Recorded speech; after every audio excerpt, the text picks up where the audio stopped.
This is the Star News Brief. I'm Mark Gitau. The National Treasury Cabinet Secretary nominee Njuguna Ndung'u plans to borrow concessional loans to buy off domestic debt to trigger turnaround of the country's ailing economy. Ndung'u, who is a step away from joining President William Ruto's 22-member cabinet, described the country's economic situation as terrifying. He told MPs that the concessional loans will go a long way to reducing the distress that has staged skyrocketing cost of living.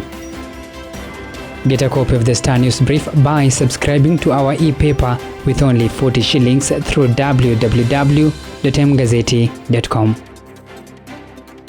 The 2.2 billion tax evasion case facing businesswoman Mary Wambui and her daughter will be the fifth to be reviewed by the DPP since President William Ruto rose to power. So far, the Directorate of Public Prosecution has withdrawn cases against former Kenya Power boss Ben Chumo and Ken Tara's Cabinet Secretary nominees Aisha Jumwa and Mithika Linturi. DPP Nudin Haji has also made an application to review the case facing former Samburu Governor Moses Lenol Kulant, but took an about turn following approval from the Law Society of Kenya.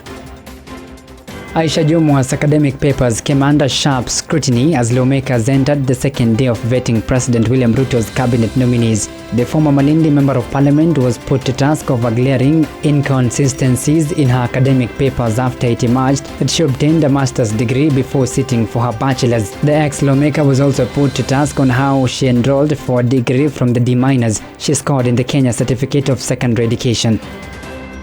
Interior Cabinet Secretary nominee Kithuge Kindiki on Tuesday promised a departure from the tenure of his famously abrasive predecessor Fred Matiang'i. The former Tharaka Nithi senator, who is among the 22 cabinet picks by President William Ruto, said he will be more of a facilitative minister. He made the remarks after MPs said the exiting team had challenges with maintaining cordial relations with key stakeholders, including Parliament.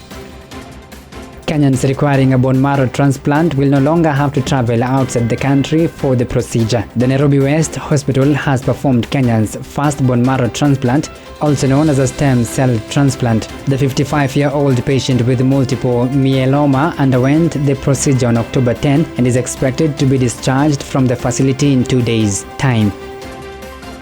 Get a copy of the Star News Brief by subscribing to our e-paper with only 40 shillings through www.mgazeti.com.